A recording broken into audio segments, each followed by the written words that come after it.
This is the Online Marketing Exposed video podcast on OnlineMediaBroker.com with your host, Jeffrey Williams, and his co-host, Boo, as they interview some of the top-performing ad networks and top online marketers, discussing the most controversial topics in the internet marketing industry. Join them in their live hangout interview each week to become a better connected and more informed marketer. Get even more insight into the online advertising industry at OnlineMediaBroker.com and maximize your earnings today.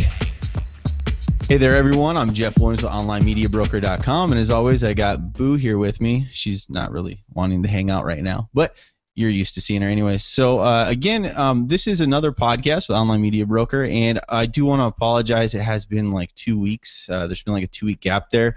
I'd like to speak to that, but I do have a very special guest with me today from Scorpio Media. I guess you could say like all the guests are special because it's difficult to actually get these networks to talk. So let me just kind of fill you in a little bit why it's been a little while.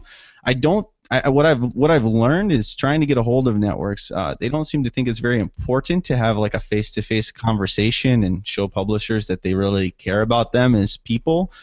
So I decided to maybe start reaching out to publishers and seeing if you guys wanted to share your experience. And most of you do want to talk, but you don't really want to talk openly about the issues with your current network because you're kind of fearful of what they might do. And to me, that just seems like there's an issue there. That just shows me something isn't right. And I'm not trying to call anyone out in particular because there has been a lot of publishers that do want to talk to me. They just haven't been able to get online or whatever it might be. And there have been networks that do want to talk. And I would say that it's proven that there's a network on the show today. So just without any further ado, I wanted to kind of explain why there's been that gap, that there just doesn't seem to be a lot of people really caring to voice to publishers what's going on. So like I said, I have here with me James Wallace from Scorpio Media, and I'd like to introduce you to him real quick, but I'd like to read a little bit about Scorpio Media just so you kind of get an idea of who they are and what they do. So it says here on their LinkedIn page, it says that they're primarily performance market. I'm sorry, let me start over. They're primarily we are performance marketing leaders. In the full and final sense. Wow, I'm tongue-tied right now. Anyways, sorry, James. That's all good. It says, however, our love for web software, mobile development, combined with our belief that online lead generation requires innovation to ensure growth and relevancy. We're consistently creating game changers, and therefore we are habitually branching out in new spaces and establishing new routes. Our game changers challenge the authorities in their respective sectors of online marketing by twisting heads and suggesting a paradigm shift away from slate and static views. Honesty, integrity, and loyalty are what Scorpio Media is all about. We continue to grow as a fiery technology and exclusive media company that seeks to innovate in the CPA and RTB spaces and beyond, ensuring quality over quantity in everything we do. We want only the best and work every day to ensure that anything and everything attached to our associated, ensuring that anything and everything attached to or associated with Scorpio Media is top quality. Sorry about that. I got a little twisted there, James. Oh, that's good. That's what live is all about, right? It happens. Yeah. It's all good, man. It's all good.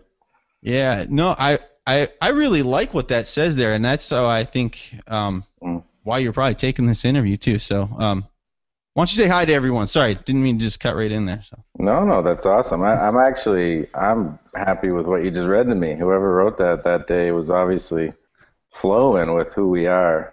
That's great to hear. That was actually fun listening to you say that.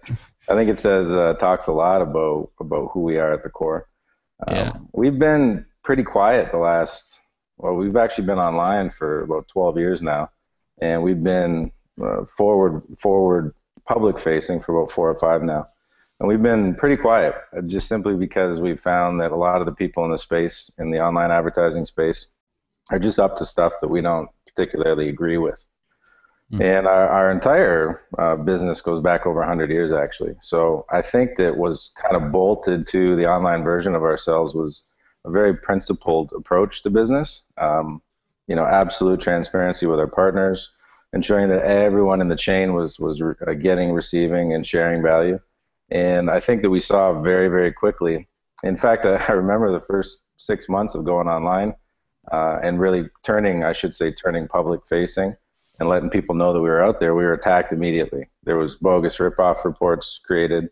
There was complaints boards, postings created that were completely bogus. Yeah, there was even one of our industry blogs. There was a completely shameless, libelous article created.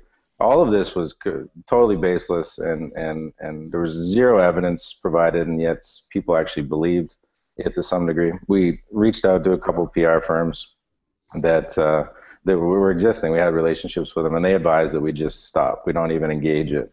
That by engaging it, we would promote it. So anyway, we're just now starting to because I think our technology is so stable, and our who we are as a group, as an organization, is so known, and what visions we have are so clear.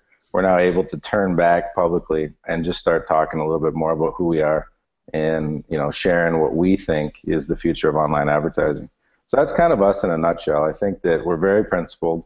We have a very clear view of the future of online advertising. We're deeply and totally dedicated to technology, and through that transparency in every element of our business, and we're ready to start talking about it. So this is actually kind of a launch pad for me. I think we're finally ready. So I appreciate the opportunity, and that's part of the reason why I agreed to come on here. Was I like what you're doing. I really like what you're doing. Awesome. The timing's great. So here I am. Cool. Yeah, thanks, man. Wow, that was I like hearing that from networks that they just. To me, like I said, it's been a struggle trying to get networks to talk. And it's been really great having you here to want to share these things. So, yeah, that's awesome. Well, let's get into some of the bullet points, or just kind of nail down some of the focuses, because you said a lot right there, and I think that the listeners would really appreciate maybe some clarity on some of those points. So, I usually kind of do like a little past, present, future questioning. So let's look at your history, your past a little bit. What is the brief history of your network? I know you kind of said like 100 years or whatever. Could you just kind of maybe elaborate? Yeah. Maybe like a little soundbite on what you said there, because that sounds really like there's been a lot of rooted, construction of Scorpio Media or something. It's not just that you guys just popped up out of nowhere. It sounds like you got a rich history of how you were founded. Yeah. Well, it was in my family. It's in my blood, online advertising, I should say. And I don't like to talk about it like that, because I don't think that it's about family anymore, as far as like biological family. I think we now have a family, and we're not related. We just are connected through a vision. But it does go back 5 generations. We focus mostly on commercial printing. That was kind of our niche, our expertise within the media space. It goes back over 100 years. We did our partners. We did business with Ford Motor Company for 80 years. We did business with General Motors, Chrysler, Procter and Gamble, Nestle. Detroit. yeah. It's a D-town. We were huge. The plant was actually in Canada, across the river from Detroit in Windsor, Ontario. So, yeah, definitely the automakers were our friends. We also did a lot of liquor labels. We did Seagram's, Hiram Walker's. So Crown Royal and Canadian Club, which are 2 fairly well-known Canadian whiskeys. Awesome. Yeah, we did playing cards, printed playing cards for International Playing Card Company in Peoria, Illinois. We did actually the largest run of playing cards in history, which was over 6 million decks for Camel. The cigarettes, yeah, it was crazy. What? It's an interesting story. I don't know if this is relevant to our conversation. No, I'm interested, because I remember playing cards like, gosh, I used to smoke cigarettes in high school when I was underage. But like they were like these weird, like high, highly stylized cards. I just remember them having like yin and yang on them and stuff like that. Does that ring a bell? Do you remember what they looked like? Yeah. Well, I mean, the story that I'm thinking about in particular, we printed playing cards for most of the Vegas casinos, a lot of the Indian casinos, and so we were known as a high-quality, high-volume printer of playing cards. So what happened is an interesting story. There was some sort of bill in Congress. The lawmakers in the states passed some bill banning any sort of cartoons attached to cigarette manufacturers. And if you remember Joe Camel, yes, kind of cartoonish Camel. Yeah, he looked like Jeffrey the Giraffe from Toys R Us, smoking cigarettes. Yeah, exactly. So Camel got the news, kind of freaked out, and it was actually a very big part of their PR and their media and the marketing was these cards, these playing cards. So as I recall it, International Playing Card Company got a phone call from Camel, and International Playing Card Company called us and said, hey, how many can you print in the next 3 months? Because I guess they had 3 months to get them printed and then and get them shipped to Camel. As far as I remember, we ran 24/7, I want to say, for months. And the moment that the law actually came into being legally enforceable, we cut the power to the presses. Shut it down. Yeah, and sent it off. But wow. Yeah. That's crazy. It was a really interesting experience for me, and I actually got involved. I was off and on. I'm an entrepreneur too, so I was playing in my own stuff on the side, but I got involved, I think, late teens, and was there into my early 20s before the family decided to sell off the offline assets and move online. Wow. I think it was really a fundamental, it was very interesting. I learned a lot, and it was important, and it hasn't really served us too much. I think online advertising is totally different to its own detriment. I think that there's a lack of transparency there, and maybe we can get into that later. Again, this is your show. I want you to lead the content, and you're asking about us and our history. So about 12 years ago, so we had about 90 years of our manifestation was offline, and about 12 years ago we went online.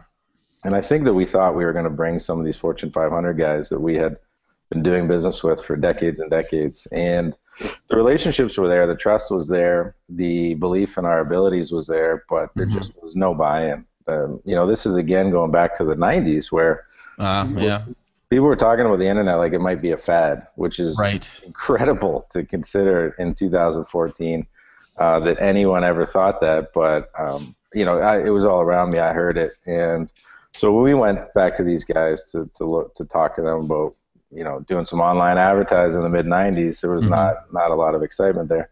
But it was fine for us. We saw that offline commercial printing was going the way of the dodo, and I think that we were fortunate to make a decision at that time to get out. So we took our media knowledge base and to much lesser of a benefit our connections and moved online. And for about the first 6 or 7 years, we just tried to figure out what online media meant and just played around. We did that was our non-public component of our online time over the last 12 years. Was the first 6 or 7 we just played online. So if we couldn't rest on the Fortune 500 companies and basically manage their media, then what were we going to do? Right. And so we had to figure out what small to medium size businesses, what sort of marketing needs do they have.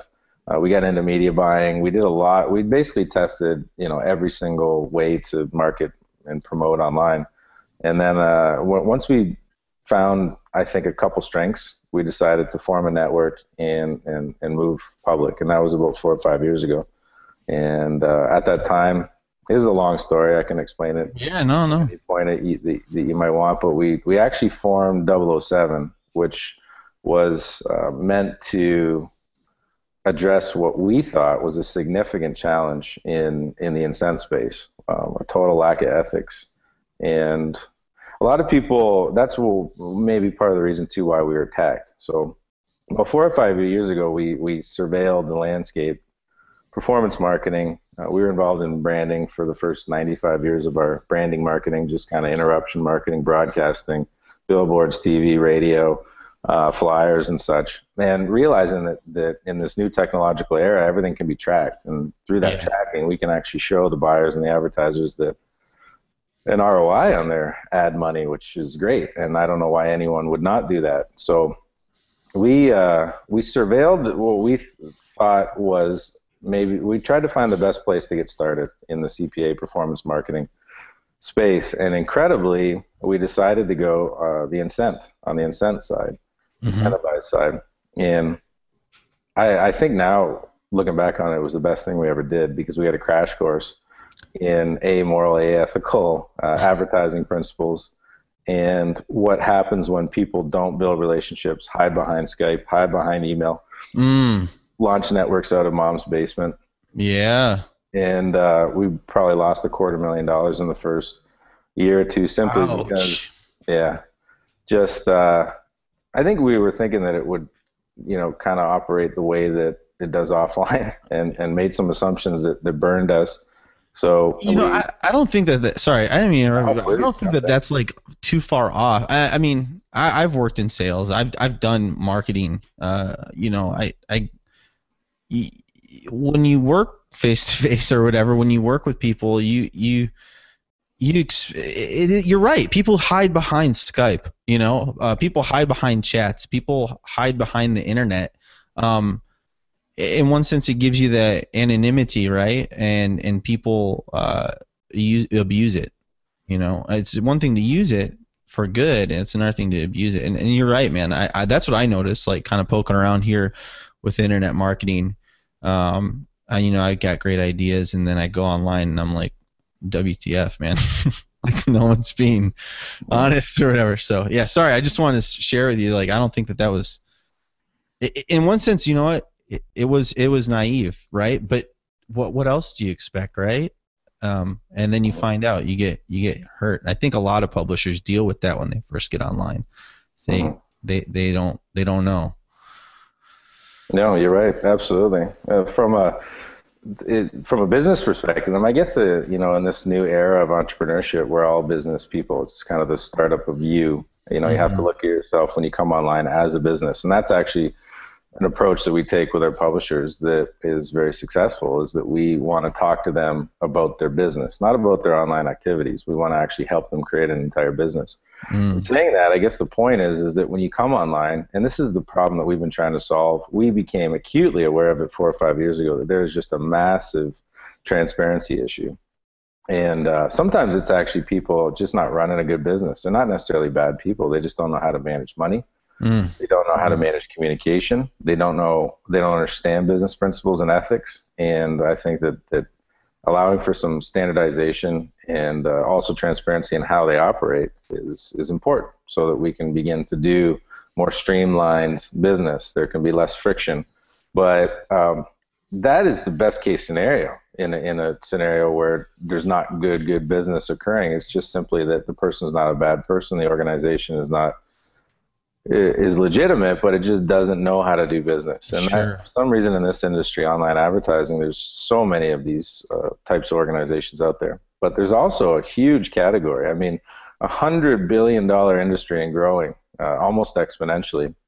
30 to 40 billion of this is fraud.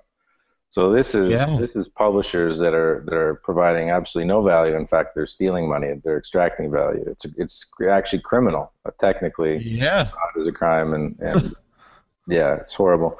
There's also on the other side advertisers that are taking advantage. They're taking liberties because they're trying to control fraud, which in one sense, we can empathize with, that it's difficult. We think we've solved it technologically, but we can understand that advertisers are a bit frustrated dealing with all this fraud and trying to get positive ROI out of their digital ad campaigns with all this fraud. They're using this as an excuse to create a lot of opacity and, again, a lack of transparency, and in doing scrubbing, chargebacks, shutting down accounts, terminating, making outrageous claims, again, as a defense mechanism in some cases. But there's just all of this stuff that's occurring, and the tragic part is that none of it is necessary. With a dedication and commitment to building good relationships and the proper use of technology, it's our belief none of this is important. It is necessary. So we're spending each and every day trying to build that, create that reality. We're doing our part anyway. But. Wow. See, sounds like you got a lot of stuff there. It sounds like you have some solutions to some problems that I tried to address, like in my first and earlier videos, which is it's really weird because it seemed like not too many people. There were people that saw those videos and were like, "Yes, those are real problems. Like this is for real." But then it didn't seem like people really responded to it, because I think it's also like an education issue maybe too, that people aren't aware. And when I say people, I mean publishers, networks, and advertisers that it's these three elements, these three parties that are kind of I shouldn't say kind of. It's these three parties that have bad guys in them, and these bad guys make it really bad for the people that are just trying to do their job, right? And so some of the people within these parties, networks, advertisers, publishers, start drinking the Kool-Aid, start kind of feeding into the whole like, let me insulate myself by like padding my offers, or how can we throw a chargeback into, how can we throw a batch of chargebacks or into our advertisement campaigns or whatever, so we can get positive ROI or whatever it might be. Like, just sorry, man. That's up. I got you. No, I really appreciate the work that you're doing. I'm actually a big fan. I don't know if you know that. We met briefly in Vegas at Affiliate Summit West and had a quick chat. I'm sure you recall that. Yeah. I saw you pop up a few months ago, and you actually went ahead and did all the stuff you were talking about then. And I'm a huge fan. I've watched almost all your videos. Thanks. I think it's critical that more and more people talk about it. I understand your problem there, where I think you have a lot. I think you need to create. You can and will create more awareness, and you will slowly build a community, and you'll hit that critical mass of publishers that are consuming your content and excited, and it'll blast from there. But I do think that there's, from a network perspective, as you said at the beginning, network owners are not coming on. Well, a lot of network owners have a lot of shit to hide. Yeah. And those that are doing wrong and doing bad, and most of them are, even if they're not aware, if a network owner is passing through scrubs to their publishers, or passing on illegitimate chargebacks, and basically anything that's not fraud is an illegitimate chargeback. Any network that's involved in that is stealing money from their publishers, in my opinion. And a lot of them don't understand that. I've talked to them, and they think it's the way it is. And the moment someone says to me that's the way it is, I think, well, you're going to be out of business soon, because there's going to be people out there solving for this problem the way that it is and removing it as a fact of business and creating clearer business, and these guys are just going to be out of business in a short period of time. But regardless of whether they know what they're doing or not, they're stealing money. And that's basically what I'm trying to say, is that networks not being too excited about getting on your show. I'm not surprised by that, because I think there's two categories: ones that are intentionally, consciously stealing money, and others that just don't know that they're doing that, and they're buying this advertiser bullshit.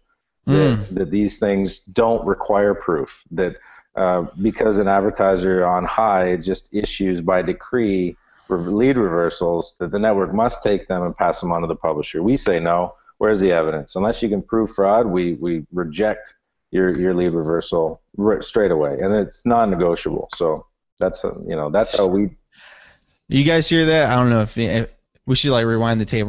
Like, so break that down a little bit more. Like, publishers, what do you hear what he's saying? You guys don't take any of that stuff. Never, not once. In fact, so that probably $200,000, $250,000 loss that we took in the first year or two was because of that. And we are principled to the core, and no amount of loss of money, no amount of attacks from third parties, nothing can force us to compromise our principles, our morals, and our ethics. So when this happened, we were confused at first. We're thinking this can't be, this isn't, so we went into a kind of a discovery phase. Mr. Advertiser, please explain what's happening here. Yeah. Just completely astounded by what was happening, and hoping that there was some sort of misunderstanding that we could overcome. There was no logic, there was no proof, and so we moved quickly into, well, we're rejecting this, and you're going to pay this, and there's no question about it. There's nothing here to reverse. This is actually theft on your part. I'm talking like metaphorically here, in a sense that this happened multiple times, probably a half dozen to a dozen times with advertisers in the first year or two. Wow. To the tune of $250,000. But each and every time, every single time, unless there was absolutely verified fraud, we rejected the reversal from the advertiser and then turned to the publisher and paid it out. And sometimes we would just continue the argument either in discussion or sometimes just in legal.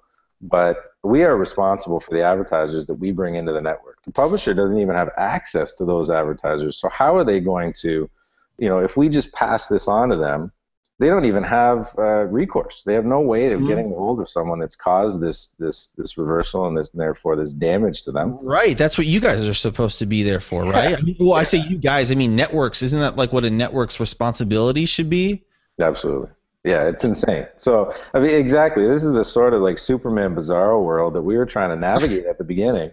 Having done business in one way for 90 years and then, entering into this space where everyone's just talking backwards, both sides of their mouth, redefining English terms. My favorite one is conversion. So, these advertisers are posting back conversions. We're reporting to the publisher, hey, you got a conversion. Look at this. This is great. Here's some money for you. And then post-month, the advertiser's coming up to us, like circa 1997, with some spreadsheets saying, by the way, here's 15 or 20% of your leads are being reversed. Why? One of these 5 reasons, none of them are fraud. And we turn to them and say, why are you reporting a conversion? So even putting aside the fact. Go ahead. You said you said that the advertiser would report a conversion back to you. So a publisher would send a lead to you. You'd send them off to the advertiser. The advertiser would say, cool, that's a conversion, right? Yeah. Okay, but then you're saying that they would come up to you with a spreadsheet like for that month and say like, here's 20% of the conversions that we have. 20% of them are chargebacks. They're no good. Is that what you said? Yeah, exactly. For whatever made up reason. Why would they say it's a conversion? Well, I mean, that's the whole thing. It's funny. Like the whole process here is ridiculous and it's unnecessary, and it's our goal to remove that from all of online advertising, just to provide a completely transparent process. But the one thing that's hilarious, and the point I was trying to make, yes, sorry, is it not? No, it's perfect. It's a very backwards kind of scenario. So you kind of got to talk your way through it and like think your way through it, and think like a criminal or think like someone that's completely ignorant of principle. So this whole idea, and what the one point I was trying to make in that whole ball of mess is that the word conversion, right? And it's like I have to sit on the phone and say to a person, okay, but you reported a conversion. And then I listen to them redefine what an English term. I think we all can agree what a conversion actually is, right? A conversion is that you asked us to do this one thing, we did that one thing, and you told us that we did it, and that's a conversion. And then they just, conversions, but those aren't verified leads, or these are not fully reported, confirmed conversions, et cetera, et cetera. Confirmed conversions. Yeah, exactly. A true conversion. What we say to them is don't post back the conversion. If that's not where, because this is where a lot of scrubbing occurs as well, is that the conversion point is too early on. And in some cases, I do understand the pressure. The advertiser's trying to actually report quick conversions to get traction, to get traffic, to make publishers happy. In the end, they end up screwing everyone over. But what they need to do is move that conversion point a little bit further along. So it could be maybe second page of a simple submit, or on a mobile premium content offer, maybe it's 10 minutes after the user signs up, just to confirm that it's a legitimate, high quality, conversion. And then what they have to do is actually tell us this is the conversion point. So if the publishers are okay with that conversion point and want to run that offer, that's up to them. But anyway, the whole idea of a conversion, in my opinion, unless it's fraud, if an advertiser posts a conversion back direct to a publisher or through a network, and the network then posts it back to the publisher, they must pay for that, period. There is no negotiation. Anything is either lacking principles or ethics, or a poor use of technology, where you're actually trying to lead verify post real time. When with X-Verify, there's these real time lead verification tools. It's just the whole thing's unnecessary. Wow. Anyway, we just have an absolutely total. It doesn't have to be though, Jeff. It's a complete. It's just allowing for bad business and bad people to hide. So we just have a completely transparent, no bullshit approach. Yeah. We're trying to build the technology to allow others to engage it. We manage ourselves totally transparently and no bullshit. But getting advertisers and publishers to hook in, we had to create some technologies that would allow for that transparency to flow through us and to the publisher, and I think Wow. we're there. That sounds pretty cool with the technology and stuff. James, two things on my mind. One is I've only asked you one question, and we've gotten this far. Yeah. And so I really appreciate your time. I told you only like 10, 15 minutes. I think this is great as a podcast altogether, but if you would like to keep continuing forward, I'd love to ask some more questions. But if you have to go, that's fine too. We can wrap up.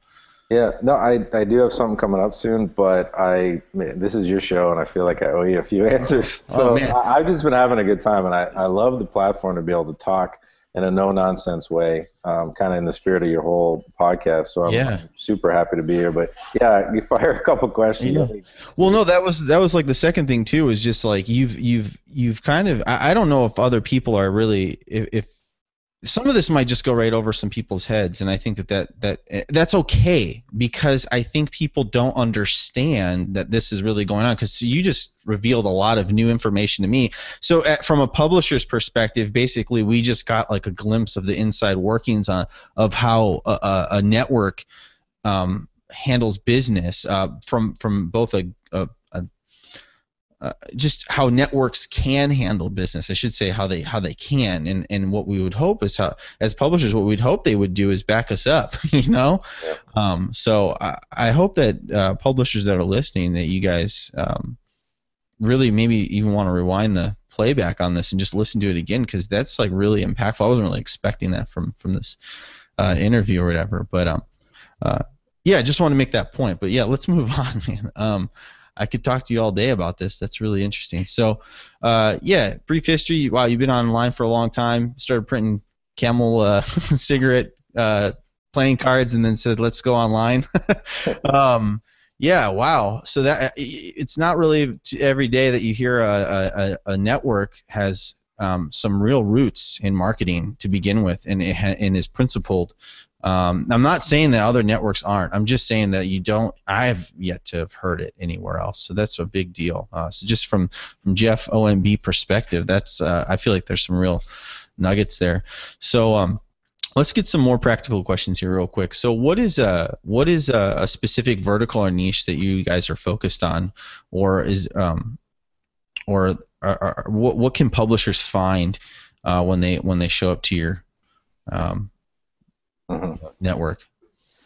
Well, I understand that a lot of networks are trying to focus in on a niche, on a vertical or a set of verticals. In a way, I get it and I appreciate it, because it allows them to really understand it, go deep, not just be simply a broker, an offer broker, where they're actually able to offer their publishers some insights. I think that, again, through leveraging technology, we don't see it that way. I think we specialize in every single vertical, but only because we view it as on demand. It's the demand of the publisher that sets the tone and actually sets our eyeballs onto what we need to discover that day, that week, that month. And it literally does come down to even the hour, where we have, I think, some really good mechanisms for engagement and community. And actually, in the next week or two, we have huge plans to roll out some really cool stuff that is going to propel, I think, our communities to not just chat, but also just empowerment and giving them the tools and the environment that they need to really build and launch their businesses.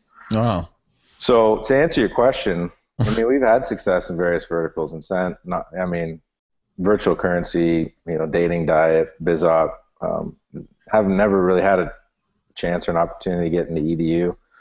But I guess what I want to say is any and all verticals, because, again, leveraging exponential type technologies and the relationships that we built, and I apologize, I keep kind of rabbit holing here, but I flew around the world last winter and stopped in 23 countries and 52 cities to meet face-to-face with some of our top partners, publishers, and advertisers. Yeah. Wow. Yeah. And ate in people's homes or their favorite, restaurant in town.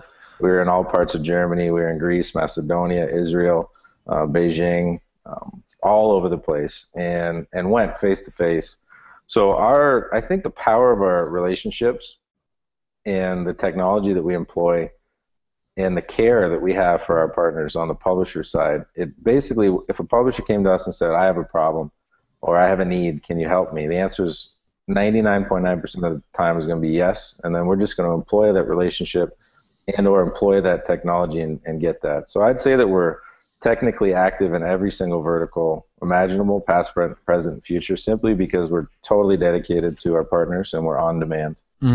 So in a practical, I mean, that sounds pretty awesome. In a practical sense, though, are you saying that you have access to many different verticals, and that you're able to transition between the most active or effective or what's the word, like efficient ones, like for the day or for the week, and then publishers can pick those up and run with them? Is that what you're saying?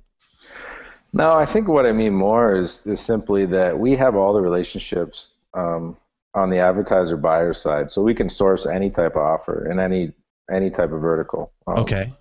You know, offline for 90 years and online for 12 years, I think has given us a very thick Rolodex of advertisers and buyers. So I think that we can be direct with an advertiser in a vertical that we've never had any activity in, probably by the end of the day, and definitely not if by the end of the day, by the end of the week, in a very meaningful way. And I don't mean in a rebrokered way or some sort of cheap way. We can get, I think, great offers at some top payouts. Wow. So awesome. that's what I mean, is basically there are certain verticals certainly that we have a lot of experience in and that we're very strong in already today. But we would just simply go out there and make it happen. If publishers signed up on our network and said, we need this, we'd say, okay, and we go get it done. Oh, wow. Okay. Yeah.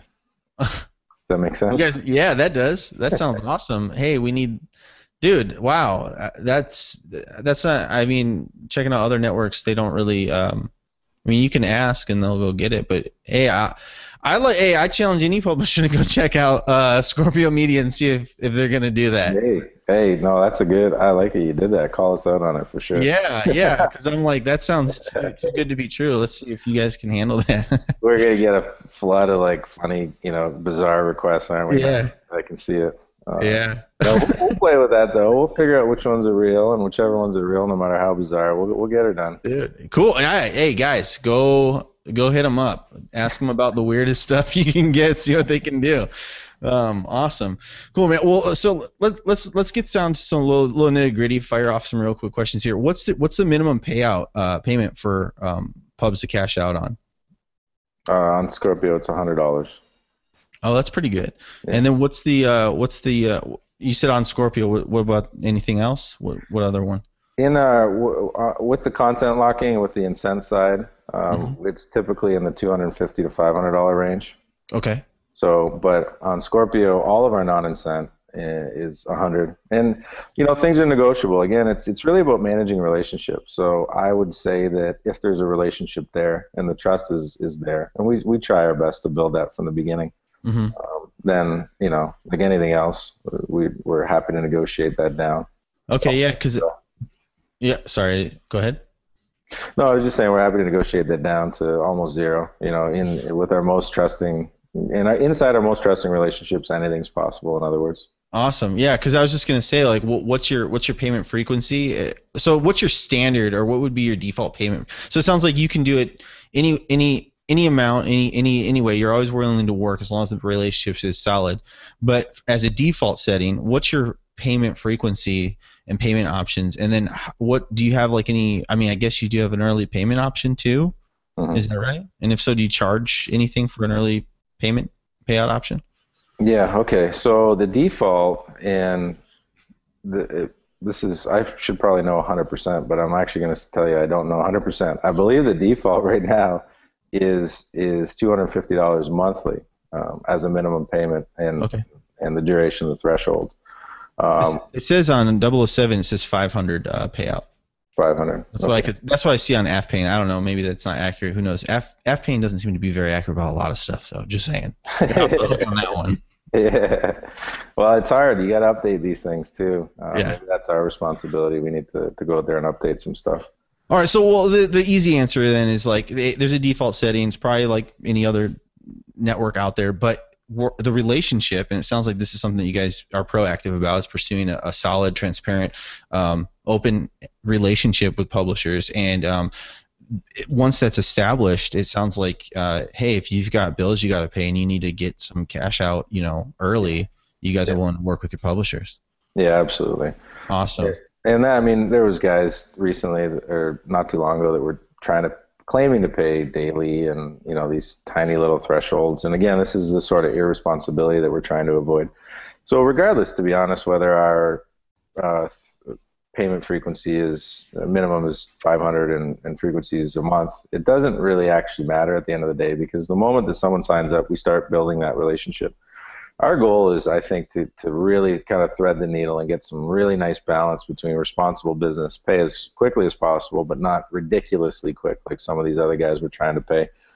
It puts you in jeopardy. If a fraudster or a fraud ring comes in, you don't detect it, you pay all that out, you just weaken the entire network, and that includes the publishers. I've seen some really good networks go under because of things like that, where they just weren't managing their business well. Yeah, I was actually a part of a business that had that, like a fraud ring came in Really? and crushed all our leads. Yeah, I was working in lead gen, and I was one of the top guys. It was great. And then my check bounced. This is really weird. My check bounced that I got, and I was like, "What the heck?" And I asked the next person, who was a friend, who was like second, like we were always competing for top payout.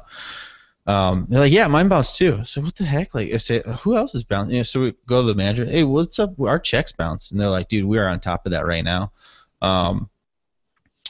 Gosh, I wish I could remember the name of the company that they were working with. They partnered with some company. And yeah, I mean, I got my check within like 3 days. I got my payout, but once that happened, things started acting really weird. We actually got a batch of like bad leads to follow up on too, and yeah, I actually got out. I had a startup thing happen where I got out, got an opportunity to go do something else, and I think within like 2 weeks after I left, they didn't exist anymore. And it was really nice. It was in San Diego, like right like a block from the beach. I mean, you go get your carne asada burrito, go hang out on the beach during lunch for a second, come back, crush out some leads, and then like and then they're gone, man. It was crazy. And I talked to the owner, and he's like, "Yeah, just a bunch of bad traffic came in, and we tried to handle it, but it killed the whole business." And they had been around for like 2 or 3 years. Wow. Yeah. That quickly. Dude. It was overnight. I mean, I had a weird, like I said, that funky check happened. This opportunity came around, and I was like, I went out. I did like a stint in Phoenix for like a month. I came back, and they were like, "Yeah, we closed down like 2 weeks after you left." Wow. Like, really? Unbelievable. Yeah, it's crazy. So, sorry, little side note, I kind of lost track. That's awesome, right? For that. That was a great story. I love it. It's well, I don't love that happened. Obviously, this is exactly what we're trying to fight against. Yeah, it's really tragic when you see good people lose their business and good publishers lose their money. And that, going back to one of the, I don't even think I finished this thought, but 007 was created, an incent network was created to respond to what we felt was like very low-hanging fruit, which was a totally dysfunctional component of performance marketing, which was incent. At the time, I won't name any names. I don't need to. Everyone knows, 4 or 5 years ago, who was playing in that space and the sort of like nonsense that was going on there. We didn't get, yeah, I'm sure you heard all the names and heard all the crazy stories. Us going into it, a lot of people took the opportunity to try to say, "Oh, those are the type of people that we were because we got into incent." Now, I don't even know what the hell that means, because I know some amazing people in incent. I know some very dark characters in incent. But the reality was, it was strictly a business decision. Where do you want to open up your shop? You want to open up your shop in the area of town where there's the most opportunity. And seeing just how these networks treated their publishers, the theft, account seizures, chargebacks, them being in bed with other companies and kind of doing their bidding to the expense of and detriment of the publishers. Wow. It's clear as day that this is an opportunity for us. So we got into it because of the lack of principles and ethics and morals and good business practices that the other networks were employing. Not as because, a response. Yeah, precisely, not because we wanted to get opportunity. that as well. Yeah. Opportunity to screw over people, so we were jumping in. No, we were jumping in to try to give publishers a safe haven. Come here and we will protect you. We will make sure that you're not ripped off. We will make sure that no one is going to take advantage of you. And there's no publisher in the history of that network that can stand up and say that they had one single lead reversed on them that was not fraud, verified fraud. And so that's wow. Yeah, go ahead. Sorry. See, I like that. Like, as a, and I think this goes right back to what you were saying. Like, you're an entrepreneur. Like, entrepreneurs will see stuff like that. Like, hey, it's not like, hey, here's an opportunity to make money. It's like, wait a minute, here's an opportunity where there's some stuff going on. Here's an opportunity to like do what's right, and then the money comes later. I mean, I'm assuming like you guys did really well because of that, right? Mm-hmm. Yeah, I mean, you totally. Yeah. Yeah, where there's like where there's such nastiness, there's an opportunity for greatness to come along and fill that void. That's really cool. I like that. Sorry, I just wanted to say that sounds really cool, and I think it shows. Yeah, I don't know. To me, that just kind of highlights like what's kind of going on behind the scenes at a company, that someone would be not necessarily someone, but an organization would be forward thinking and come up with a solution to an industry problem like that. Yeah, I don't mean to be like, all like up on you, because I wasn't necessarily aware of that. That just, to me, that just makes sense. I'm like, wow, that's really cool that you guys did that. So. Mm-hmm. And as you said, 007 completely blew up overnight, just exploded because the publishers were literally flying out of. There was 2 networks in particular, but there was probably 4 or 5 really bad ones. They were all behaving this way. It was just a cash cow, steal money, close accounts. It was part of their business model was theft. It was stealing money from publishers with no cause. And what basically happened was we opened our doors, the publishers came flying in, and we kept them because we never, as I said, there's not a single publisher on this planet that can step up and show evidence of us reversing a lead that was not fraudulent. So, and to kind of make that whole point, and again, we were nothing like them. We were the complete opposite of these guys that were operating in that space. If our intention, we have a couple like really big ideas, huge visions, those massively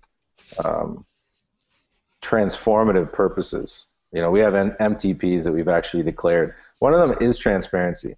Now, if that was true, if we had a concept, a dedication, a commitment, a purpose to bring transparency in online advertising, should we go into a space that's somewhat transparent or totally transparent, or do we want to go to literally the dirtiest, darkest, scammiest place in online advertising and learn? And that's exactly what happened in the first 4 or 5 years, at massive expense, both in time and money and stress for everyone. We basically endured every single possible game, trick, scam on both sides, from other networks, from publishers, and from advertisers. So wow. It gave us the lessons and the learning to be able to now put forward what we believe will become a tier 1 network, actually a tier 1 marketplace. We're moving into the RTB programmatic, the real time. We want to create a marketplace as opposed to a network. Let advertisers and publishers actually talk to each other. Wow. Anyway, yeah, that's a whole other thing. Again, I don't mean to keep driving you down rabbit holes in this discussion. There's just so many great ideas that came out of all that shit that we put up with for the first year or two. Yeah. Well, that sounds like we could do another podcast just about that. I'd love to know more about what you're talking about there. That sounds really, really interesting. Geez. What you said you have to get somewhere. Because I like I said, I still got a couple more questions, but we can wrap this up right now if you have to take off. But you tell me. A couple more, that's fine. Why don't we say like 5 or 10 more minutes? I'm actually having a great time. And again, I want to say it again. And I don't, as I said, on the media side, I love tech startup. I love technology. And that's maybe why I don't know everything about exactly what our policies are with the new accounts. I focus mostly on the technology side. That's what's like super exciting to me. On the media side, we have a great team that manages that, and they do an awesome job. And I just, come in with an idea occasionally and just let them do an amazing job. But my passion is definitely on the technology side. That's in part why I decline most media interview requests, is that it's not very interesting to me. But what you talk about is one of the most important things in media today, is talking. And I know that it can be a little bit confusing, and maybe that's part of the problem, is that no one has the time to stop and actually deconstruct the scams that are going on the publisher side and the advertiser side. We've done all that. We have guys sitting on the dark web, like checking stuff out. What's going on? What are the new fraud, rings look like? Where are they coming from? What are they doing? And then obviously on the advertiser sales side, figuring out what's wrong with advertisers, either, again, unconsciously or consciously attempting to take advantage and take their profit margin out of the pockets of us and the publisher.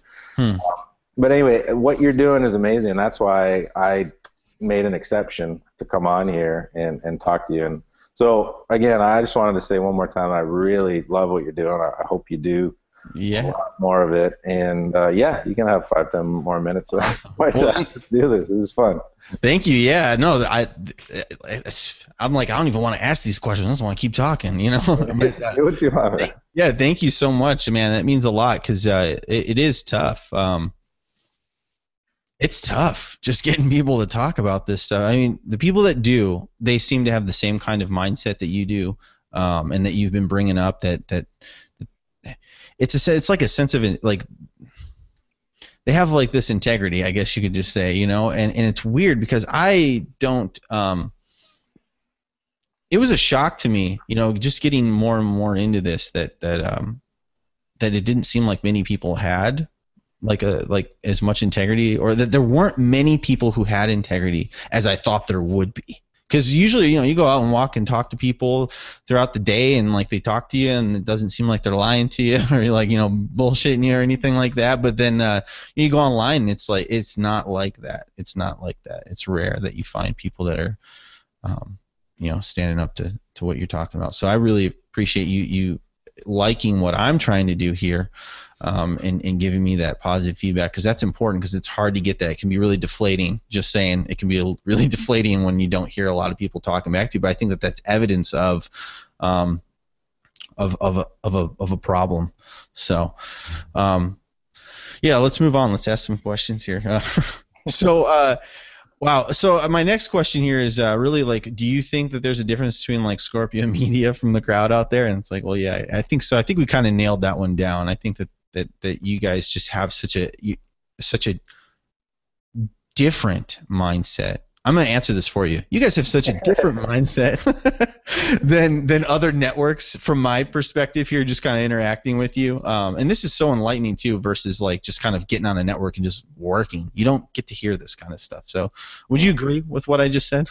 I would, and I would actually say that we've done actually a very bad job of making it clear who we are. And I think that the reason, I'll defend it by saying that we wanted to dedicate all of our time to building the right relationships one-on-one, and then also building the right technology. We've invested hundreds of thousands of dollars, maybe millions of dollars into tech development, to try to solve these massive problems of transparency and privacy and relevancy and value throughout that entire chain. So I think that we've actually neglected a very packaged, clear presentation to the industry, saying this is who we are. In fact, we've been kind of cavalier. We've had some PR angles with 007 that were almost childish. It was just really to kind of poke at an industry that was immature and to almost be controversial. And I think we stopped doing that because we ended up having to try to defend things and all of that. And that's probably why I'm so quiet as well, is that we don't have time to defend anything. We're so busy building the next generation online advertising ecosystem and marketplace that we don't have time to play games with these guys that are threatened by someone wanted to talk about transparency. So just to answer your question, I think we've actually done, technically speaking, a poor job of packaging that up, and that's about to change. We've come out of the garage. We've been in the garage for the last 5 years, banging and creating, the next, DeLorean vehicle that's going to take us into the future. The transparent future of online advertising. Nice. Everyone can actually sit back and profit and have fun and feel protected. So we're ready to package that. And so no, the answer is no. People don't know who we are, and it's not their fault, and we're going to change that. Wow. Cool, man. Awesome. So, so could you maybe give me a snippet on well, here's a question I usually ask. Do you have a company vision? Obviously you do have some vision. Can you just maybe, are you able to unveil that DeLorean future car?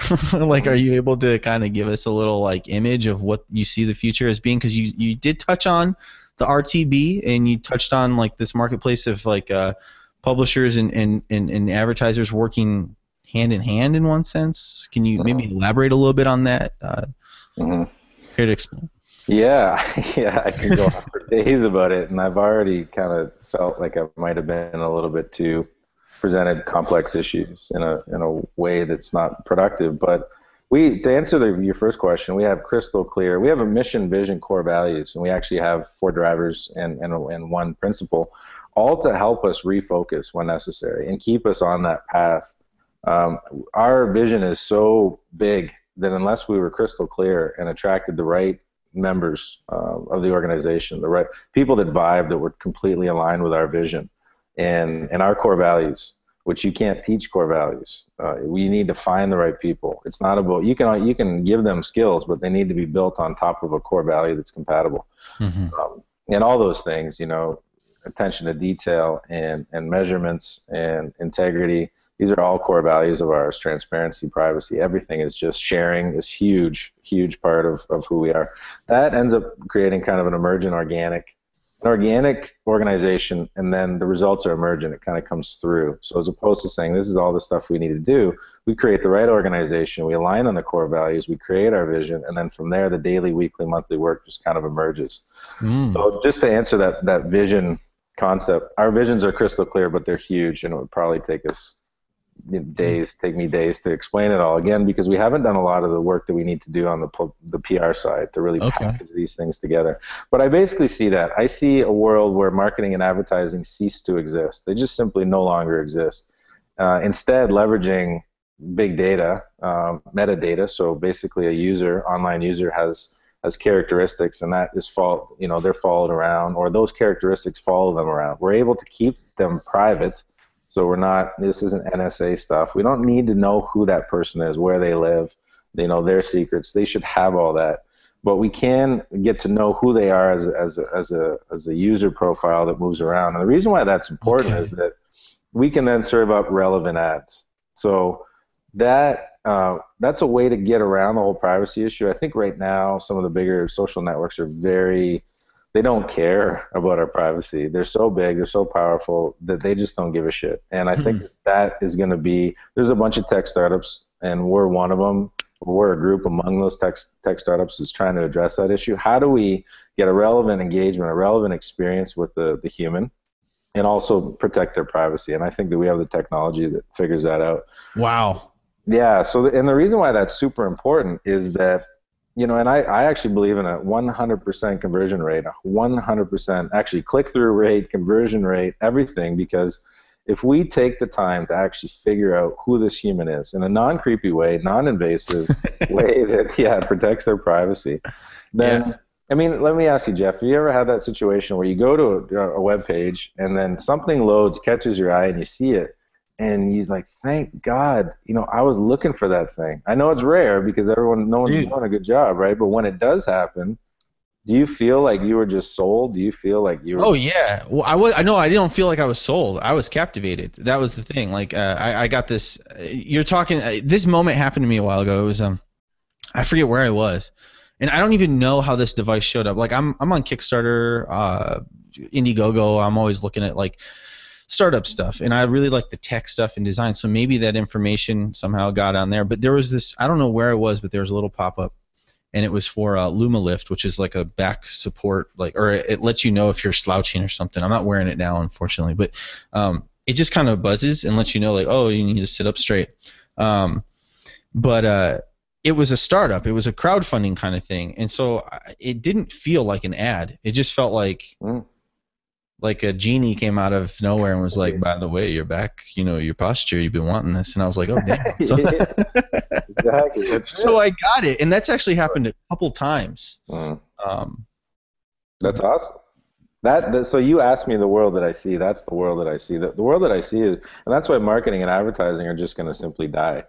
And we're thinking 3-5 years out. We're thinking a world where that doesn't exist, because you don't have to sell anyone. All you have to do is figure out who wants what you have. And see, here's the thing that's incredible. So we see a bunch of tribe leaders and tribe members, and us being able to, as our organization, being able to put those two things together through the proper use of technology, big data, organizing it, having service providers or product makers, manufacturers, have those ready, have user profiles, and then make that click. And simply say that based on all of this information we have on the user, we know for a fact that this person is looking for exactly this, and then showing it to them. And instead of selling and advertising, you get a human, a user. I hate that term, but that's so common I have to use it. But the human, that makes sense. The human that goes, thank you, oh my God. Like I have that experience occasionally. It reminds me that this would be amazing if the only thing that we see, which is now advertising, was instead perfect timing on the thing that I need. Yes. Thank you for that solution. How would we feel? We'd feel amazing. Yeah. Yeah. So and then again, looking at the advertiser side, their ad spend is basically reduced to only what gives them a return. There's no loss. There's no breakage in there. There's no, part of their ad spend that's just, a loss simply because they're not knowing how and where and when to spend it. We're helping them spend it at exactly the right time by giving it to exactly the right person. So I like that. I like that vision. And one of the things that you said that really got me was this from point A to point C, 100% conversion, right? No leakage, no chargebacks, right? That's your vision. That's insane. I don't know if anyone else is like, I think like maybe in passing, like maybe at the bar, like taking drinks, like, wouldn't it be great if we had 100% conversion all the time? Yeah, it'd be great. And then it's like gone, right? But I mean, it sounds like you, you like go to bed or wake up thinking like, I'm going to get to the 100% conversion rate formula. It's like the Einstein, like E equals MC squared, like it's nagging you, like it's there, right? Who even knows what E plus MC squared even means? But anyways, the answer's there, or that it can be achieved. Wow, that's really impressive to hear someone say that. I'm just thinking out loud. Sorry, man, you kind of got me on that one when you said that. Sorry. God, I hope everyone else who's listening thinks it was pretty cool too. I'm not the only one who's like, wow. Huh. Anyways, that's really neat, man, that you really believe that.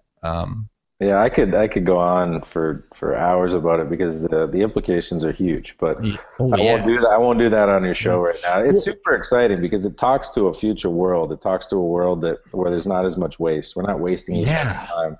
Advertisers aren't wasting money. We're not, annoying and interrupting everyone. And I think that if you try to quantify the amount of time lost from interruptions on, TV commercials and billboards and banner ads and stupid advertorials and all this bullshit that we have to look at, and, even though our brain, a lot of it isn't consciously processing it, it gets in there. Yeah. If we just remove that and just create a space for everyone that is complementary to that moment in time. So if we're about to have a baby, we should see a bunch of baby ads. If we're about to make a university or college decision, we should see stuff around that. Or we just got our license, we should be seeing car lease ads so we can go bug dad to lease us a car or something. But imagine a world where all of those things now, we're not trying to sell people crack at the wrong time, stuff that they don't want. We're actually crack. Crack? Yeah, no, crap. Man. Definitely not. People want crack, man. Like that LumaLift thing was my crack. I want crack. No, it's a very interesting. Crap. Yeah. Interesting world. This exponentially accelerating technology and all that it's going to bring. I think that we're involved in some really cool technologies. Again, I don't want to sidetrack your podcast here. Well, real quick, maybe you can answer that, because that's one of my questions. Do you have any specific tools for your publisher base that you want to talk about? Do you offer any? Oh yeah, we got tons. To make this happen? Yeah, and some that are publicly released. We have others that are in alpha and beta. We try to operate ourselves with the kind of a Google mindset, where we do have a core business. It's online advertising, but we are constantly creating new tools. And Gmail just came out of beta like last year, which is crazy. What? No. Yeah, did you know that? Yeah, and it's incredible. It's part a bit of a strategy to protect tech companies, tech startups. Just call it beta. So if ever anything breaks, it's like, well, it was a beta. Yeah, exactly. Yeah, but when Google is doing this with Gmail, that's pretty interesting. Like 10 years down the road, right? Yeah, totally. Like tens of millions of users, and it's still in beta. It's crazy. Right. And very, I don't remember there being any major breaks. But yeah, alpha, beta, and public release, we got a ton of them. And what I would recommend, we have a mobile tool, banner tool, and then on the incent side, we got a virtual currency widget. We got basically anything and everything, and some that are really, really interesting, like next generation stuff that is more on the alpha, beta, closed tester, level. But we can definitely, if you reach out to your publisher consultant, which is our version of an affiliate manager, can definitely check out where you're at and where you might fit with our tools. But we have tons of them, and right now what we're trying to do is actually not build more independent tools, but build more of a toolbox. We're trying to actually get these tools to come together, to sync up, to become a little bit more uniform, so that they can be edited and deployed much quicker in a more unified manner. But yeah, to answer your question, we got tons of them. That's what we are. We're a technology company that happens to deal in media. Not a media company. Hey, I like that. That sounds cool, because you kind of got me excited. Because I'll be honest, I am signed up with Scorpio or 007. I mean, it's kind of like the same thing. And I've just poked around. I haven't really, done anything on there. I saw some interesting stuff. But wow, I kind of want to look around a little bit more, see what's under the hood. So for publishers that are listening. It sounds like you give some of your publishers access to the alpha beta products, which sounds like, man, if I had some of those tools, it sounds like I might be able to do some really great, cool campaign stuff. So how can a publisher get access to to some of these beta tools you guys got? Yeah, for sure. The alpha is really pure experimentation, and the value for the publisher is that they get learning out of it. And once it goes to beta, they're the first ones in, so they've already got a very good understanding. And for publishers that like to co-build, like co-create, this is a very interesting scenario for them. The beta is more stable. When it graduates to beta, it's more stable, but there still could be some tweaks and breaks, and we're not ready to fully commit to it. Sure. But to answer your question, it's really a matter of reaching out to the publisher consultant, telling them what you're up to, telling them what you're looking for. And the point I was trying to make there is that the more aggressive that you are, the more experimental that you are, the more able you are to manage stress and chaos, the further to the alpha side, you're going to want to be. So the healthiest deployment or scenario for a publisher is probably play a little bit in the alpha side, spend half their time in the beta side, and then the rest in the public tool side. Okay, so a publisher profile. Let me if I just gathered what you said here, if I could just suck it in and bring it into a point. A publisher profile would be someone who is willing to explore and deal with some stress, be an adventurer or an explorer in one sense in the industry and the technologies, but they would need to be a part of your network, obviously.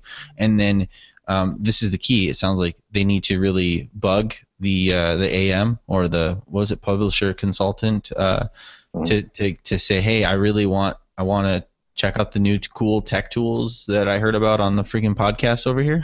Yeah, I wouldn't say bug. I don't think that it's not a boys club. It's just a matter of determining who would get value out of it, right? So if the organization and the publisher can both get value, boom, we're off to the races. Right now when we release something new, we have kind of a short list of publishers that we go to.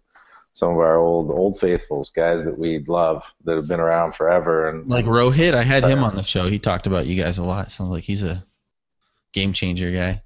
Yeah, he's awesome. He's I didn't watch that entire show. I watched a little bit, and I think I blushed and then I had to move on to something. That was really unexpected. I was very happy to hear that, and not because it flatters me, but because it shows that we are doing good. It shows that people are happy. And so I would say that, of course, as a human, I appreciated hearing those words. Yeah. The more important thing was that was complete motivation, and every time we hear anything like that, it really reaffirms that there's something to be done here. Rohit actually even said that the part that I did hear was that he was able to resurrect his career and put himself back online, and that was pretty amazing. Yeah, I mean, anyone who's listening who hasn't heard that show, real quick, a publisher had on, he made like $50K in like 2 days, and he's made tons more than that, and it was just some viral thing. But it was through you guys, Scorpio Media, or 007, either way, whatever. He did it on your network, and he actually had to deal with like a huge loss, like way before working with you or something like that, and you personally encouraged him to like do what he was great at, and then he went and killed it. He went and made that like 50K and like continued on. So that's just a little snippet of what that story was. But yeah, you guys can check it out on onlinemediabroker.com. Look for the 50K in 2 days. But yeah, just to give some context to what James and I were just talking about here. So that was exactly what I was telling you about 3 to 5 years ago, because I think Rohit was 3 to 4 years ago in that time frame. Oh, when all that stuff was going down. Honestly, in one of these days, we might just come out and actually talk facts about what happened there, because it's very well documented for us. We had at some point, I think probably a dozen or so every single week just roll into our network telling us the exact same story. And at the beginning we were slightly, I wouldn't say skeptical, but we were watching, okay, maybe they did do this stuff. We're not entirely sure. We didn't just say, okay, great, come on in. But after a while, we saw the trend, and we actually figured out, we deconstructed how these networks were doing it, how they were defending it, how they were playing out this scam. And so Rohit was just one of many. He probably was up there, if I recall, he had about $30,000 stolen from him. Yep, that was right. Yeah. So that was probably at the higher end of the amounts that I recall, but there's definitely several that were over 10,000 and countless that were in the hundreds and thousands. It's interesting because his perspective on it was that he felt like he had done something wrong, but when you listen to when you hear it though, like he did something wrong, but it wasn't like he could have had all that money taken from him. It was like only like 3 or 4 leads were like bad, or it was like black hat or something. It was like, so because like he had like 2 or 3 things that he did like wrong or black hat or whatever, they just wiped out his whole account. Mm-hmm. Yeah. Like that's like raping someone, excuse me, but like just because you see the opportunity to like, I'm sorry, I'm getting a little frustrated about this. I'm like talking about this old subject, but it's like, dude, like it's taking advantage of somebody. Totally. You want to know what's worse? And I'm not sure if you're aware of this, but oh no, these networks were actually teaching these publishers to do that stuff, and then these publishers will go out there and do it exactly what they were. Now they had ways to pretend that they weren't, but we all knew that they were, and it's really well documented that they were. And then these publishers were going out there doing the very same things that they were being taught to do, and then if and when caught, the networks were essentially saying, well, you violated this one thing. So they were basically setting, their whole business model was set the publisher up to get caught. When they get caught, seize the account, seize the money, terminate the account, spin the publisher out. And when the publishers came to us, we said, okay, just don't do that stuff, right? So it's like, let's modify what you do and get it out there and be compliant. So we fixed it, them coming in. But these networks were basically creating these non-compliant behaviors and then using them as an excuse to steal the money. That's wow. what happened. Gosh, that's awful. That's like freaking... It's crazy, yeah? Yeah, that's just wrong. That's that whole world. It's wrong. And again, that's why I feel so fortunate that we started there, because it opened our eyes. Some of these other non-incent networks and mobile networks that are popping up, I mean, God bless them. Because I think that they pop up in these really, fun, seemingly transparent kind of spaces, and yet there's still these guys that are operating that way. And it's only a matter of time until they get these huge chargebacks that put them out of business. So it's kind of a race against time for us. In a way, we're trying to just get a transparent ecosystem going so that these innocent people don't get screwed over. But anyway. Wow, you're saving lives. Well, you know what? I mean, when you look at big, financial downturns and economic crises, and or even if you just bring it down to like one hedge fund goes belly up and bankrupts a bunch of people, how many suicides, how many divorces, how much, emotional, mental strain? Oh, right. People go under. Yeah. This totally affects people's, you mess with people's livelihood or whatever, or their income, so they can survive. It totally affects their social life, 100%, man. Mm-hmm. And how you're improving their life based on just doing your job, being like an ethical business person, right? Mm-hmm. So they can get their paycheck. I mean, they're working hard to get a paycheck. They shouldn't have to work extra hard to like get their paycheck. Mm-hmm. No, it's crazy, or even not get it at all, right? And right. I think I looked at it that way early on because I grew up in offline media and it was all about face-to-face and relationships. And I've said many times, I dare you to say that to my face, people saying stuff, again, hiding behind Skype, hiding behind email, even on the phone. I've gone directly to publishers' places of business and advertisers' places of business, and especially when things kind of escalate, and just going there face to face, everything kind of de-escalates because people realize, and this is part of the problem, Jeff, this is one of the biggest parts of the problem, this kind of video game era, we need to back away from it a little bit because we're treating Skype like connections as like avatars, almost like characters in a video game. And dollars, almost like digital dollars, like they're not actually dollars that are attached to real people's accounts that families access to feed themselves. And it's despicable and it's disgusting, and almost in a way to help us have empathy or to understand the people that are just screwing up big time in online advertising. I think that they've just not computed. They're detached. They're desensitized. They're not making that connection that shutting down an account, seizing that money without cause, the amount of damage, if we could actually put in people's face and quantify and show them, okay, right, and I'm going to be totally sensational here. But I actually believe that in some way this is a reality. Over a period of a year, a network seizes without cause, like say $500,000 and shuts down 400 accounts. How many cases of spousal abuse occurred? How many divorces occur? How many months of depression could be quantified? And I could go and say some other terrible stuff, but like et cetera, et cetera, et cetera.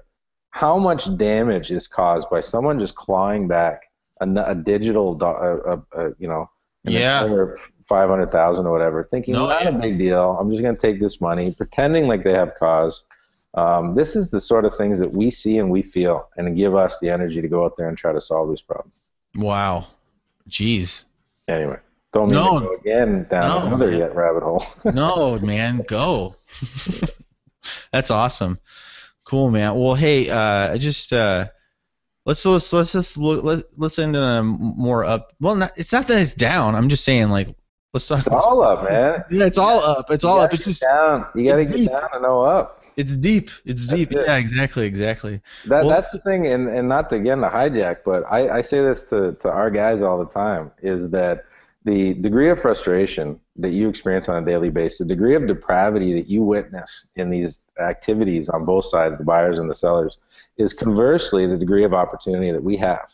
In other words, if everyone was doing an amazing job, there'd be no opportunity. So when we see these things, it represents that when we are successful and hit that critical mass of partners to help us blow this thing up, we're going to see the flip side of it, right? So again, the degree that we go down is also the degree that we're going to go up. So I'm happy to have gone down into those depths and see all that madness.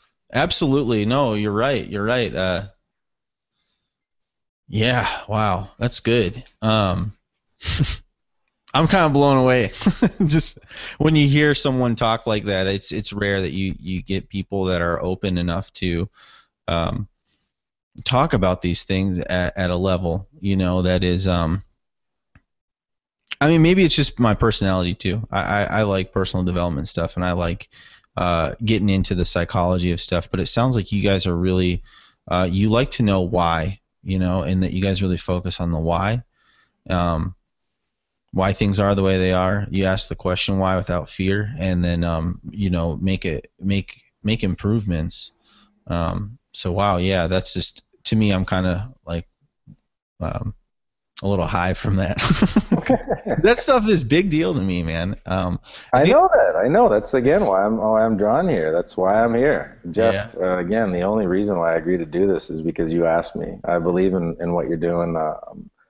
There's no one else, even some of the other people in the industry that are claiming to be talking about real issues it's all bullshit. In fact, some of the people that are most popular and creating content are some of the biggest transgressors. They're some of the biggest problems in the industry. If not directly, I think in many cases directly, but if not directly, who they promote, the people that they give the screen to and allow to do, blogs, guest blogs for and stuff. The people that they're giving a stage to are some of the worst. And again, what I think you're doing is totally unique. I don't know anyone else in this industry that has stepped up and said, I'm going to ask the tough questions, right? I'm just going to ask and expect that people are going to show up to give me some answers, and I'm going to keep following this little crumb trail, and we're going to get to the bottom of it. And I give you so much respect, because again, a lot of the stuff that I read in the industry to me is very transparent in the bad sense, that I can see through this claim of whatever they're trying to parade as the next thing, and realize that the people that are, the puppeteers on the other side pulling the strings, I know these guys don't care about the future. They want to extract as much money and value that they don't deserve out of every single transaction, every single day as possible. And I give you so much credit. In fact, I think we need someone like you. We need someone out there that's just got that, because you appear to have that desire. It's something that you do well. I can see it in your eyes. You care, and you just want to connect people with solutions and to get the answers, no matter how hard it might be. Yeah, give you a lot of respect for that. Yeah, that's the whole thing, man. Yeah, absolutely. I love being able to connect people to that. I really appreciate that you see that. That's a big deal to me, man. I'm happy that we went off script so much because sorry, it's good. I get excited. Yeah. I don't even like sitting down, because when I get excited, man, I like pacing and I get excited, and I gotta work it off. I'm all fired up right now, man. I'm gonna run around the block when we get done. I'm super passionate about it, but I it's my fault. I always take off script. No, man, no. I hope. I mean, to me, this is like the podcast that I'd be like, friggin', this is awesome. I love listening to this stuff. I hope he gets another, network that will talk to him and be just as great of a conversation versus just like a question and answer, because this is really. This is really good, man. I just want to wrap it up right there, actually, because I think for those of you that are listening, really, my review here on Scorpio Media, I like to look at these companies, at these networks, and try to find out, what's their payout, what do they do, or what's their, the things that we like to look at as publishers, and gauge, what is a good network to work with. I like to look at those things too, and I like to explore what those are. But the reason why I like to do these interviews is because I like to get to the depths of who's behind the payout, the frequency, the offers, just what is really creating the thing that we see on the surface. Because really, I feel like in this industry, we only see the surface of these networks, and we only seem to work on the surface with the networks, unfortunately. And so. Just to kind of get back to what I was saying in this review, in this interview, I would say that even though we didn't talk about like what maybe kind of extras you guys have as rewards and stuff, because I know that you have that on your network, and because we didn't talk about maybe other things, other questions I have for you, I think that this interview in and of itself has just really been great in the sense that we got to see the depths of a network at a level I really wasn't even expecting. I was really hoping that it would be this good with any network, and I've had other networks where I've Michael from NAM Offers, he seemed to get some really good ideas and stuff too, and there was some really good connection there and some depth. But man, this is really great talking to you, and having you come here on the show. I hope the listeners really appreciate it as well. So just want to say thank you so much, and thank you for taking me off script, man. No problem, man. I mean, I have no desire to promote the network. What my only focus is promoting a transparent future in online advertising, where everyone, publishers and advertisers and platforms and marketplaces, can come together and have a fair transaction value or value transaction. Yeah. If people want to come along with us into that world, work with us now and in the near future and in the distant future on that path, that's I guess that's what I'm promoting. But as far as the network itself, I think that it is what it is. We do an awesome job with it, and but I would rather have people come and attach themselves to that vision. And us be partners for life type thing. And partners in working together to ensure that vision actually manifests someday, as opposed to how can we bang out as many clicks and conversions and dollars today. To me, that's a very nearsighted, short-sighted, almost foolish approach. And it's how can we build our businesses together in a way that complements each other, provides perfect value, rapid feedback loops, and then also even to the larger ecosystem. How is the human benefiting? How is the buyer, the advertiser benefiting? That's the world that we want. So that's what I'm promoting. Anyone that wants to get down with that, definitely get a hold of us, and we'll get you on board and going. Yeah, I was just gonna say that, publishers, are you hearing this? look. Listen, honestly, this sounds like a really great network. I kind of feel bad that I was just dabbling around on Scorpio Media, and that I wasn't getting into it more. I would love to work with you guys more in the future, for sure. I'd love to know more about what it is that you guys are doing. I would like to get into the depths of those projects. If you need any help with anything, man, ask me. Totally. Well, what was incredible is just before I started this this podcast today, I had a look over again, and I've watched most of your videos. And I love what you're doing so much. And I was actually thinking, I had this fleeting thought of I need to ask Jeff to just come and take on more of a formal kind of job or project or something, because you have, and the reason why I didn't want to come right out and ask you is because it seems like you have you're having success, you're getting traction. You've produced a ton of videos, people are showing up on your podcast, tons of views. I was actually shocked today when I had a look at how many views some of your videos have. I wish it was better. Well, but that's the original. That's what it takes, is that kind of struggle for a few months, several months, and then all of a sudden things pop off and blow up. But I don't know.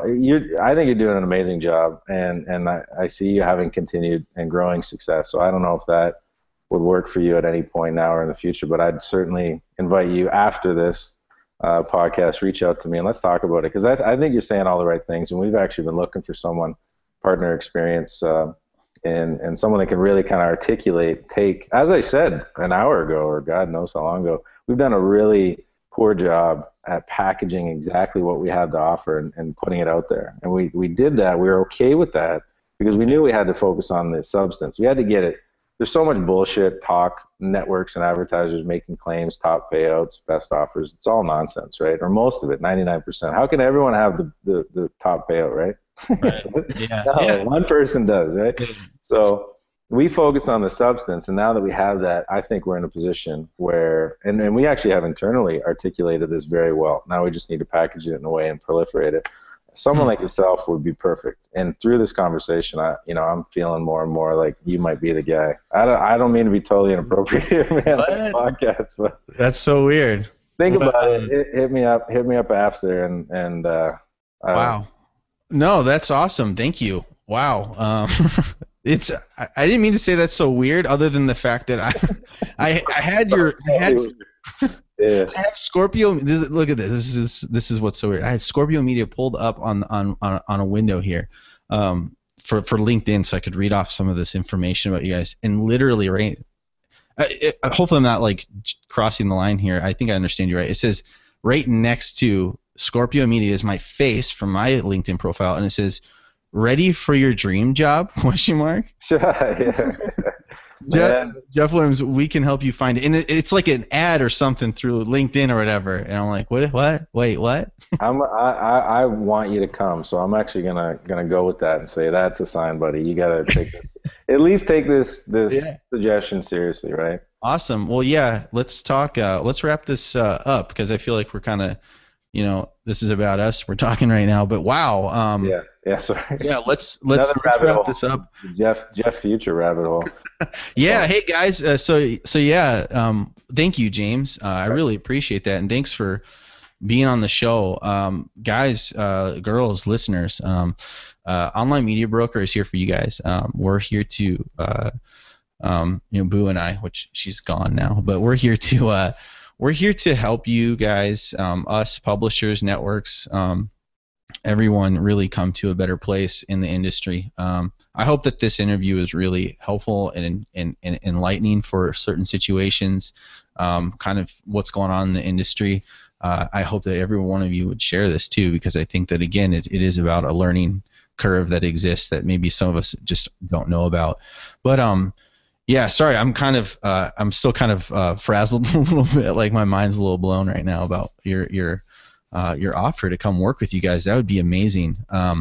But yeah, wrapping up the podcast, just want to say that, the future of Online Media Broker, we definitely want to make the interactions much more pleasant and enjoyable, and increase productivity of publishers and networks, and just see the right things happen. So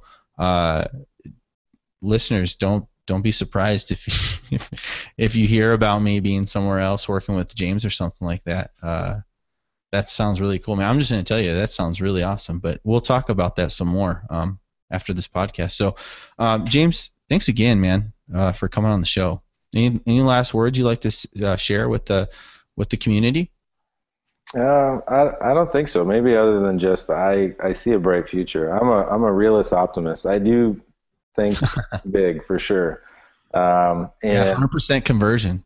100% conversion, nothing less. I think that probably the best thing I could do, add to everything that I did say, is that I've actually built, I believe, a path. We together have built a path to that reality.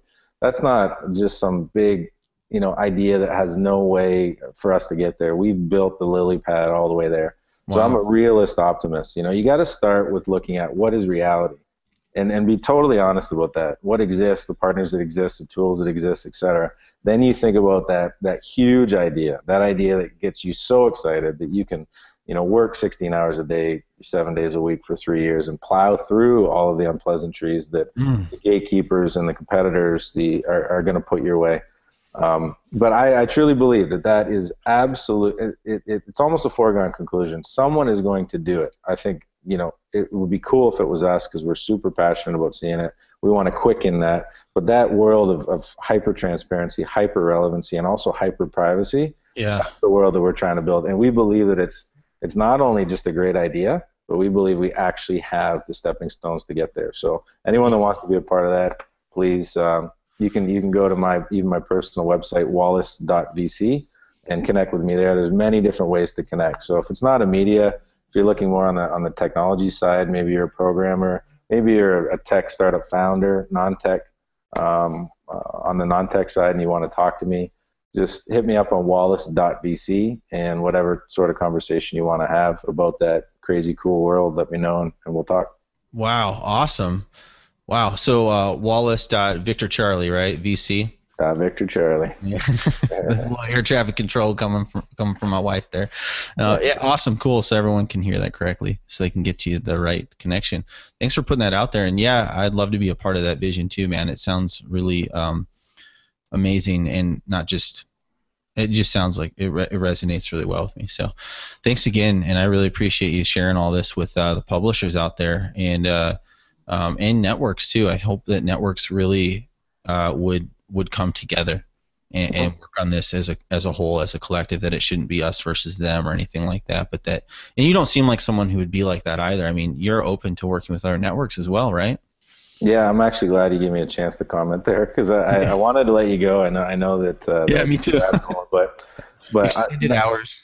I love working with other networks. Here's the crazy part, Jeff, is that we are actually in a very powerful place where we can manage the advertisers and the publishers. The problem is that we become subservient to either people misbehaving or a system that it is the way that it is. If we can't, in other words, we do this to ourselves. Networks allow for this system of value extraction, a lack of transparency to exist. If we all came together and said, you know what, no more. This is not going to happen anymore. We are all aligned.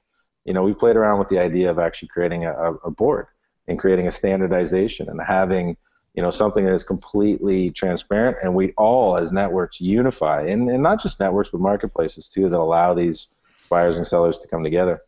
If we all just unified and said, listen, no more. This is not, we're not going to tolerate this. Scrubs, no. Chargebacks need to come with verified proof of fraud. This is industry standard. Nothing else is acceptable. Yeah. This would all just stop. We wouldn't have to go out and create like massive technologies, which we're going to do.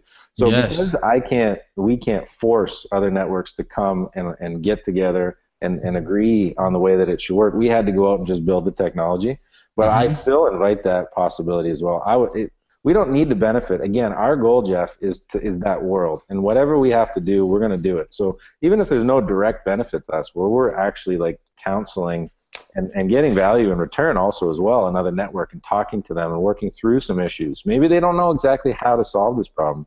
We've studied it, dissected it, reverse engineered it. We have something called the rules of engagement, which is basically like an IO that is in plain English. We actually had a lawyer write this in legalese and then reverse it into plain English so that we knew that it covered all the legal bases, but that it was readable. And then we actually removed all the nonsense, all these little things that a lot of advertisers will insist upon in IOs that are really just them reserving the right to screw you over down the road for whatever reason. These 8, 9, 10-page IOs are nothing more than that. So what we said is, we don't need or want to reserve the right to screw people over. So with that in mind, how do we create a plain English rules of engagement? That's what we called it. And reciprocal terms of service, where it's actually mutually beneficial to the same degree. We're not reserving any benefits that we're not willing to afford. So I guess to answer your question, what I'm saying, 100%, I would love, in fact, I do talk to many networks, I would love to talk to more, to begin to talk about, hey, how can we change the way that we do business, what we allow for, what we demand from our partners?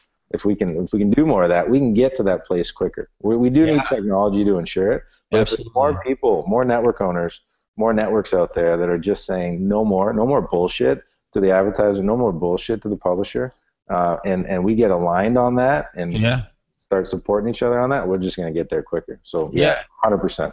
Wow, it sounds like, I mean, you were talking about a technology-based solution, and that only came out of the necessity of the fact that networks don't necessarily do want to work with one another, but I'm sure that there are some out there that would, hopefully after hearing this. But yeah, you with what you guys are doing, accelerating the technology would help us get there. Well, will get us there to that world. Networks willing to work with networks is what's going to accelerate that. And it ought to have been the first step, but just because of the nature of the industry, it hasn't been that. That's awesome. I like that. I mean it. Anyone that wants to talk to me, it's not just one of those things. I know a lot of people say that. Call me if you're a network owner, or even if you're a publisher, advertiser, whoever. If you're curious about how do I do business better, I would love to, and I'm sure we can make some improvements too. We've studied it, so I know we do an amazing job. There's no doubt. We've taken it down to a science. But there's certainly ways that we can do things better. There's always ways. I love learning. Every single day we learn. Yeah. I have no doubt that stories that other networks are going to tell me are going to unlock like curiosities. I wonder how we could make that more streamlined, make that less opaque, make that more transparent. Those sort of discussions are what is going to, like you said, quicken that. We're going to get there no matter what. But instead of being 5 years, maybe we do it 2.5 when we're actually talking to each other. So I totally invite that conversation. Awesome. Thank you for giving me an opportunity to speak to that at the end here. Yeah. Hey, I'm glad it happened too. I'm like, wow, too bad it wasn't sooner in the interview. But I'll make sure that I post it online, that people should really listen all the way through this. I hope it's engaged. I think it's engaging enough for people to want to listen. It's a bit long, but damn, it's good. I was engaged. I don't know if everyone else would be, but I mean, I was, maybe.